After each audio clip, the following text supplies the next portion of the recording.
સારું, આજે ફરીથી આપણે એ જ વિષય ઉપર જવા માંગીએ છીએ. ગીતોનું ગીત, એનો બીજો અધ્યાય ને 15મી કલમ. નાના નાના શિયાળવા અને દ્રાક્ષવાળીને ભેલાડે છે. સ્મોલ બટ નુકસાન મોટું છે. નાના શિયાળવા છે, નોટિસ થઈ શકે એવા નથી, પણ કે છે દ્રાક્ષવાળીને એ ભેલાડે છે. નાના શિયાળવા જે બહુ મોટું નુકસાન કરે છે, અને એટલે ચિંતા વ્યક્ત કરતા એમ કહે છે કે એને મારે સારું પકડો, કારણ કે જો એને પકડવામાં નહીં આવે તો નુકસાન મોટું થશે. એટલે જે નુકસાની થતી હોય એને રોકવું બહુ જરૂરી છે. નુકસાની જેનાથી થાય છે જો એને રોકવામાં ન આવે તો પછી એના પરિણામો બહુ ડેડલી આવતા હોય છે, ખતરનાક આવતા હોય છે. તો મિત્રો, આજે જે આપણે જોવાના છે કે નાનું પાપ એ મોટું નુકસાન કરે છે. એમ ગઈકાલે આપણે જોયું કે સ્વાર્થ દેખાતું નથી, પણ તમે ઓબ્ઝર્વ કરજો, દરેક બાબતમાં આપણને સ્વાર્થ જોવા મળશે જ. અને આ સ્વાર્થ એ બહુ જોખમી રીતે આપણા જીવનમાં કામ કરે છે. અને આજે બીજું એક એવું પાપ છે જેના વિશે આપણે વાત કરવાના છે, અને તો કે છે ચિંતાનું પાપ, વરી, એન્ઝાયટી. હવે બાઇબલમાં લખ્યું છે, માર્થીન લખે સુવાર્તા 6 અધ્યાય 31 કલમ, માટે અમે શું ખાઈએ અથવા શું પીએ અથવા શું પહેરીએ એમ કરતાં ચિંતા ના કરો. શા માટે ઈશ્વરે કહ્યું કે તમે ચિંતા ના કરો? એટલે એવું શું કારણ છે જેના કારણે ઈશ્વરે માણસોને ચિંતા કરવાની ના પાડી છે? કારણ કે ઈશ્વર ઈચ્છે છે કે હ્યુમન જે બોડી છે એ જ્યારે ઈશ્વરે એને બનાવ્યું ત્યારે ઈશ્વરને ખબર છે કે કઈ બાબતોથી એની પર નેગેટિવ અસર થાય છે અને કઈ બાબતો તેની પર પોઝિટિવ અસર થાય છે. એટલે બાઇબલમાં વારે ઘડે કહ્યું કે આનંદ કરો, આનંદ કરો, આનંદ કરો. પણ બાઇબલમાં વારે ઘડે લખ્યું છે ચિંતા ના કરો, ચિંતા ના કરો, ચિંતા ના કરો. પણ હ્યુમન જે સાયકોલોજી છે એ કોઈ પણ પરિસ્થિતિમાં એ હંમેશા પેનિક એટલે કે ભયની લાગણી અનુભવે છે. અને જ્યારે ભયની લાગણી અનુભવે છે ત્યારે સતત એ ચિંતાના વિષય ઉપર જાય છે. અને જ્યારે ચિંતામાં જાય છે ત્યારે ઘણા બધા ફિઝિકલ અને મેન્ટલ એ બંને નુકસાનો એના જીવનમાં આવે છે. એટલે ઈશ્વર ઈચ્છતા નથી કે માણસ એના શરીર અને પ્રાણ અને આત્માની અંદર એ બેચેન રહ્યા કરે. કારણ કે ઈશ્વરે માણસનું સર્જન ચિંતા કરવા માટે કર્યું નથી. ઈશ્વરે માણસનું સર્જન એ તો આનંદ કરવા માટે, ભરપૂર જીવન જીવવા માટે અને આનંદમય જીવન જીવવા માટે કર્યું છે. અને એટલે આ ચિંતા ના કરવાની 3 બાબતો લખી છે. એટલે શું ખાઈએ, એટલે કે આપણી બોડી માટે જે ભોજનની વ્યવસ્થા છે એના માટે. પછી શું પીએ, એટલે વોટર, હે ને. અને પછી તમે વિચારો છો શું પહેરીએ, એટલે આપણા જીવન જે રોટી કપડાં મકાનની જે આખો કોન્સેપ્ટ આવે છે આ છે કે માણસની જે બેઝિક નીડ. હવે જે બેઝિક નીડ છે એ પૂરી પાડવાનું કામ તો ઈશ્વરનું છે. આપણે પ્રાર્થના કરીએ છીએ, આકાશમાંના બાપ, તારું નામ પવિત્ર બનાવ, તારું રાજ્ય આવ જેમ આકાશમાં તેમ પૃથ્વી પર, તારી ઈચ્છા પૂરી થાવ, હે ને. દિવસની અમારી રોટલી આજ અમને આપ. આપણે કેવી પ્રાર્થના કરીએ છીએ કે એવરી ડે, ડેઈલી, રોજ તું મને આપ. પણ ઘણી બધી વખત આપણા ઘરમાં આપણે એડિશનલી ભરી લેતા હોઈએ છીએ અને આપણે એવું વિચારીએ છીએ કે પ્રભુ તું આપ. એ જે વધારે પડતું આપણે સંગ્રહ કરીએ છીએ ને, એવું બતાવે છે કે આપણને ઈશ્વર આવતીકાલે નહીં આપે તો એ અવિશ્વાસ અને ચિંતાનું કારણ પણ હોઈ શકે. પણ જ્યારે ઈશ્વરે શિષ્યોને જ્યારે આ શીખ્યું ત્યારે શિષ્યો એક જગ્યાએથી બીજી જગ્યાએ જ્યારે ચાલતા ચાલતા જતા હતા ત્યારે એમને ખબર નહોતી કે આવતીકાલે અમને ભોજનમાં શું મળશે. અને એ આપણને ખબર છે 3 દિવસ ભૂખ્યા થયા, એમની પાસે ખાવાનું નહોતું. આ બધા પ્રશ્નો આપણે જાણીએ છીએ. અને એટલા માટે એવા કોન્સેપ્ટમાં ઈશ્વરે કે છે તમે રોજના ભોજન માટે તમે ડિપેન્ડ થાવ, એવરી ડે તમારી નીડ માટે તમે ઈશ્વર પાસે જાઓ. પણ માણસોએ શું કર્યું, એવરી ડેની નીડ માટે, જરૂરિયાત માટે હવે ઈશ્વર પાસે જવાના બદલે એ પોતે બધું સંગ્રહ કરવા લાગ્યા. એટલે હવે ઈશ્વર પાસે જવાનું ઓછું થયું અને પોતે વ્યવસ્થાઓ કરવા લાગ્યા, પોતે બધું ભેગું કરવા લાગ્યા, પોતે સંગ્રહ કરવા લાગ્યા. અને એટલા માટે એ લોકો હવે ઈશ્વર પાસે ઓછું જવા લાગ્યા. અને આ બધાની પાછળ શું છે તો કે છે ચિંતા છે. અને મા બાપ તો કે છે બાળકોની ચિંતા છે, બાળકો મોટા થાય છે તો એમના એજ્યુકેશનની ચિંતા છે, એજ્યુકેશન પછી એમના લગ્નની ચિંતા છે, ખેતીવાડીની ચિંતા છે, ઘર બહારની ચિંતા છે, હે ને. ગમે તે નાની મોટી એન્ઝાયટી, ચિંતામાં માણસો જીવ્યા કરે છે. હવે જો મેડિકલ સાયન્સને તમે જુઓ તો બાઇબલ જે ના પાડે છે એ જો માણસ કરે તો મેડિકલ એને શું કહે છે? જે મેડિકલ કહે છે જ્યારે માણસ વધારે પડતી જ્યારે ચિંતા કરે ત્યારે એનામાં ઘણા બધા ફેરફારો આવે છે. એક તો કહે છે એને નર્વસનેસ આવે, ટેન્શન, એની બોડી એ આખું અલગ પ્રકારના કેમિકલ્સને રિએક્ટ કરે છે, જે પેનિક છે, ફિયર છે. અને એટલા માટે ઘણા બધા ડૉક્ટરો તમને કહે છે બેન ચિંતા ના કરો, ભાઈ ચિંતા ના કરો. બાઇબલ તો ઓલરેડી પહેલેથી કહી જ ચૂક્યું છે ચિંતા ના કરો. પણ ઘણી બધી વખત માણસો જ્યારે ડૉક્ટર પાસે જાય છે ત્યારે ડૉક્ટર મેડિસિન આપતા પહેલાં કહે છે કે બહુ ચિંતા કરશો નહીં, કારણ કે ડૉક્ટરને પણ ખબર છે આ મેડિસિન જો માણસ વધારે ચિંતા કરશે તો કામમાં નહીં આવે. અને એટલા માટે આપણી ફિલિંગ્સને કંટ્રોલ કરે, આપણી લાગણીઓને કંટ્રોલ કરે છે.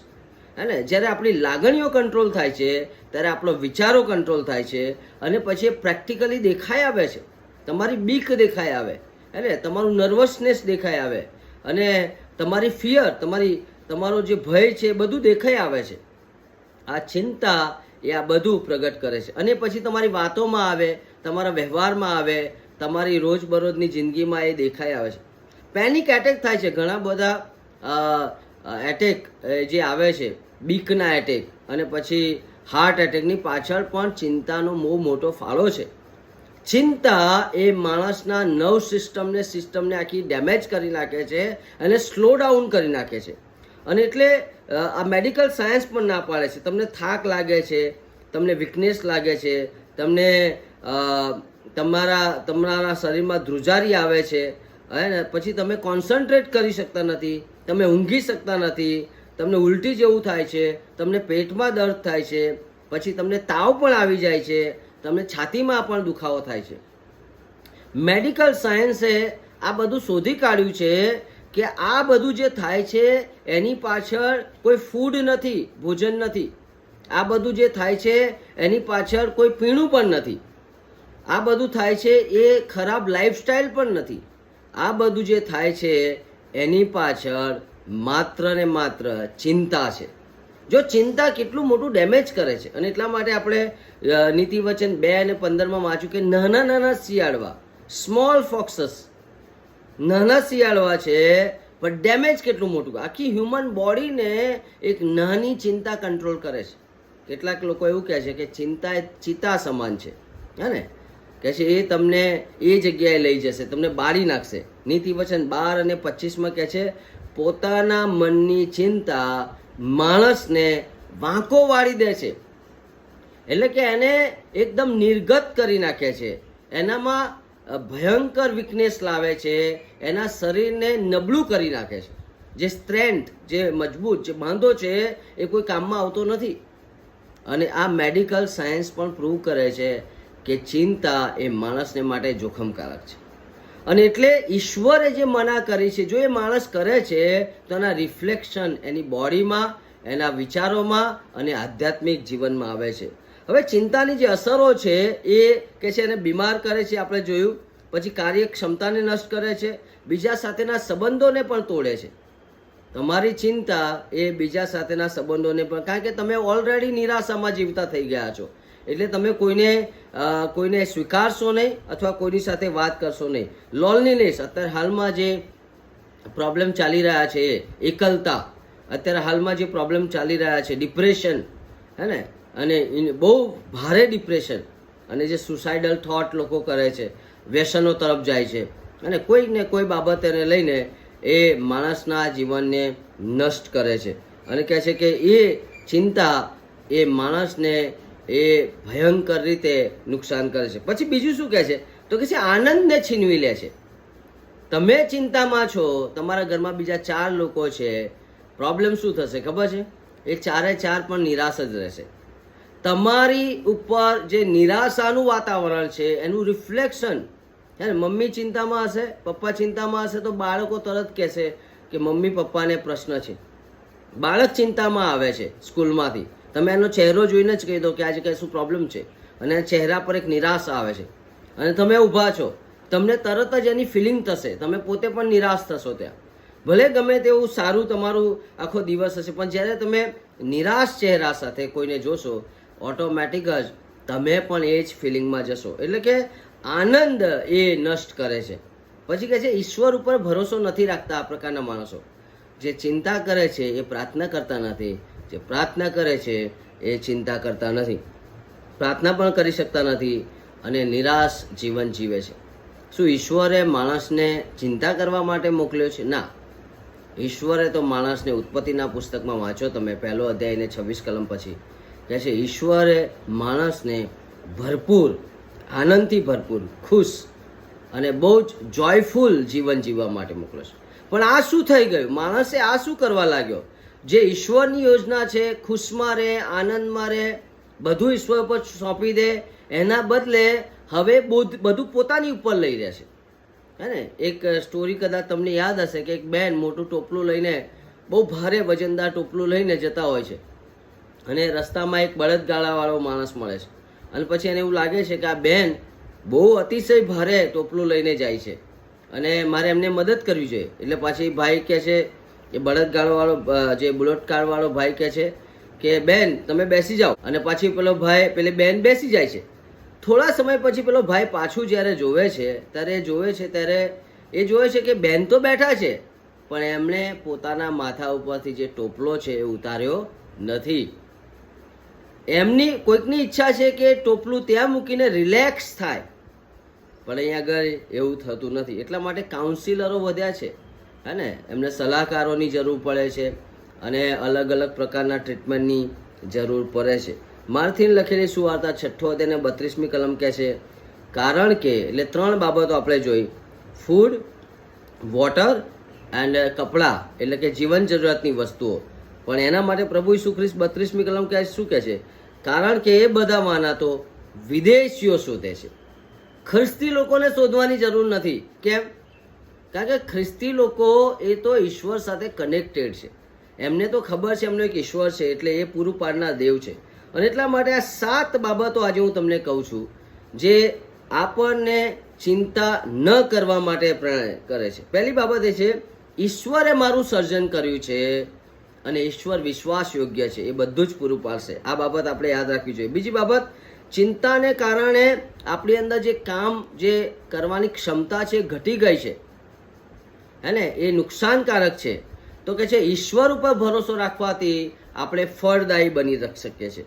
ત્રીજી બાબત, ચિંતા એ મદદ કરવા કરતાં નુકસાન વધારે કરે છે અને એટલા માટે આપણા પોતાની વીકનેસ એટલે કે નબળાઈને માટે આપણે ઈશ્વર પાસે જવું જોઈએ. ચોથી બાબત, જો ઈશ્વર ઉપર આપણે ભરોસો રાખીએ છીએ તો ઈશ્વરને કશું જ અશક્ય નથી.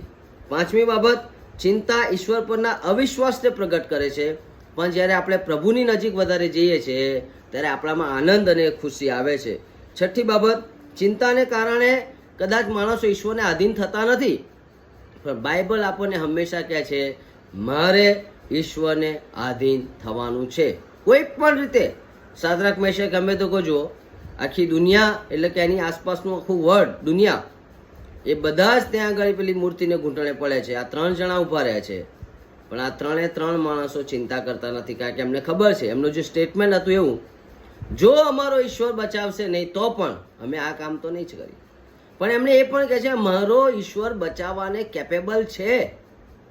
અને ત્યાં એ સ્ટેટમેન્ટના કારણે એ 3ના જગ્યાએ 4 લોકો એ ભઠ્ઠીમાં હોય છે. એટલે કે છે જ્યારે ઈશ્વર ઉપર ભરોસો ન રાખનારા માણસો એ ચિંતા કરે છે, પણ તમે જ્યારે ભરોસો રાખો છો ત્યારે અસાધારણ કૃત્યો થાય છે. અને છેલ્લે, ચિંતાને કારણે સમયની બરબાદી થાય છે.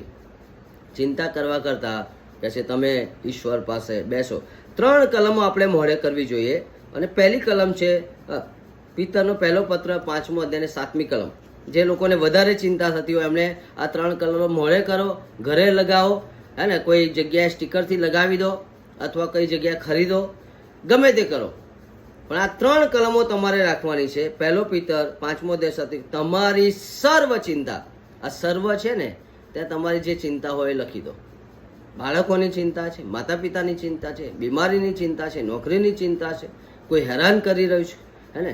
કોઈ રિલેશનલ પ્રોબ્લેમ છે, ગમે તે હોય, સર્વની જગ્યાએ તમે મૂકો અને તેના પર નાખવાનું. કે નાખીએ છીએ એટલે આપણી પાસેથી જતું રહેશે, હે ને? જ્યારે હું નાખી દઉં છું ત્યારે મારાથી દૂર જાય છે. અને કારણ કે શું કહે છે? તે તમારી સંભાળ રાખે છે. હી ઇઝ કેપેબલ ઇનફ એ આપણી સંભાળ રાખે છે. લુકની લખેલી સુવાર્તા 1 અધ્યાયને 37 કલમ ઇંગ્લિશમાં લખ્યું છે, ઈશ્વરને માટે કશું જ અશક્ય નથી, કશું જ નહીં. તમારો પ્રશ્ન એ મોટો હોઈ શકે, ઈશ્વર માટે નથી. અને એટલા માટે આ કલમ પણ બહુ જ મહત્વની છે. અને છેલ્લે ફિલિપીઓનો પત્ર 4 અધ્યાય 6 અને 7 કલમ, કશાની ચિંતા ના કરો, પણ દરેક બાબતમાં પ્રાર્થના તથા વિનંતી વડે આભાર સ્તુતિ સહિત તમારી અરજો ઈશ્વરને જણાવો.